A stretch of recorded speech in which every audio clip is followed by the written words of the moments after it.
I want to turn the corner, a hard turn, and just move this in a different direction. I want to talk about your newest book, which is Turning Gut Punches into Punchlines, a comedian's journey through cancer, divorce, and other hilarious stuff.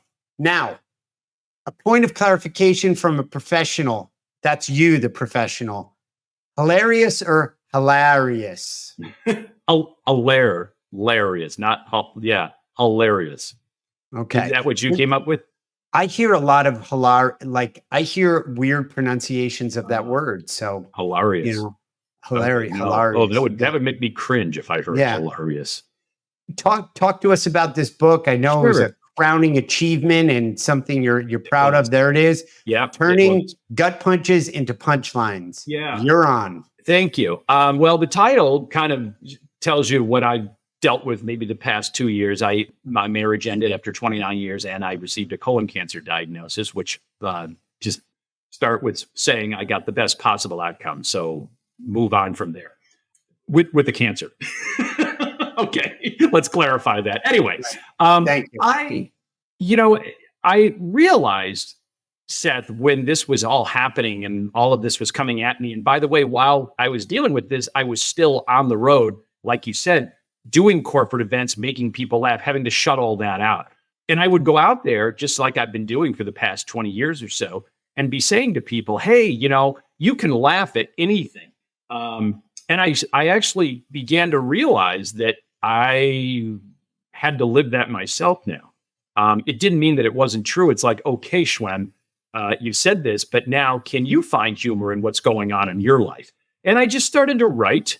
I traveled a lot during that time. I was getting away from my home environment, which was really good for me. I was meeting different people from all over the world, telling my story, hearing theirs. And I just thought, I think there is a book in here. I mean, no matter what I was talking about with people, it seemed like ultimately we were laughing about it. And that is really the goal of the book. I've written 2 other books, but this is definitely my most personal. Yeah. And again, everybody thinks their life story is, everybody's going to read it. Everybody's writing their own memoir. Everybody's writing their autobiography now. I get that. And I didn't want to do that. I wanted to put a different spin on it a little bit. So this is, yes, it's autobiographical in nature in the fact that these are true events that happened in my life. And yet at the same time, all of them are designed to make the reader laugh at my situation, as opposed to say, oh, gosh, that's terrible, Greg. You had to, you moved out of your house and this happened and you had to go to therapy and all of a sudden you were online dating and whoa, that's awful. No, it's not. It's funny. All of it was funny. Yeah, including the cancer. There's a whole chapter about the cancer diagnosis and the operation and the recovery and so forth. So I hope people will read the book. And again, I don't want you to feel sorry for me. I want you to be able to laugh out loud, maybe, at something that you never thought was funny. Yeah, I mean, on the face of it, cancer. Oh, yeah, I'm like up in stitches. Yucks a minute, right? Tell me more. Exactly. Chemotherapy. Oh, you're killing me. Oh, radiology. Oh, stop. I know, please. right? Exactly. Please. We're going to have to take a break for you to catch your breath. This is like an HBO comedy special. Please cut it out. Who are you, Robin Williams?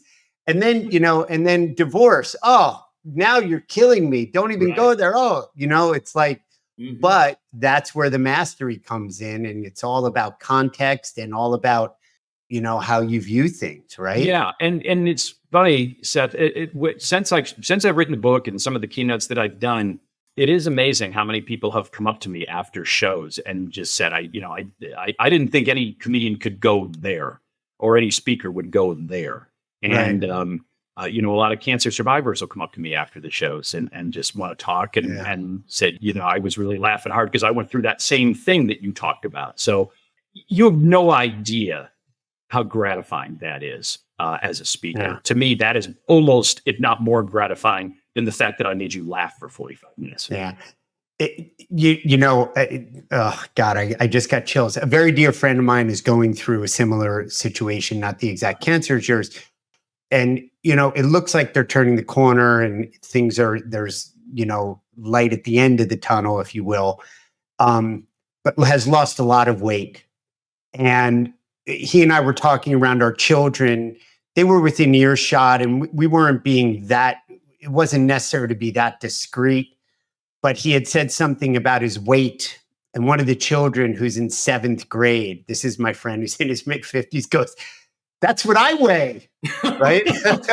And it was just like, we both just, like, Makes three of us. Yeah.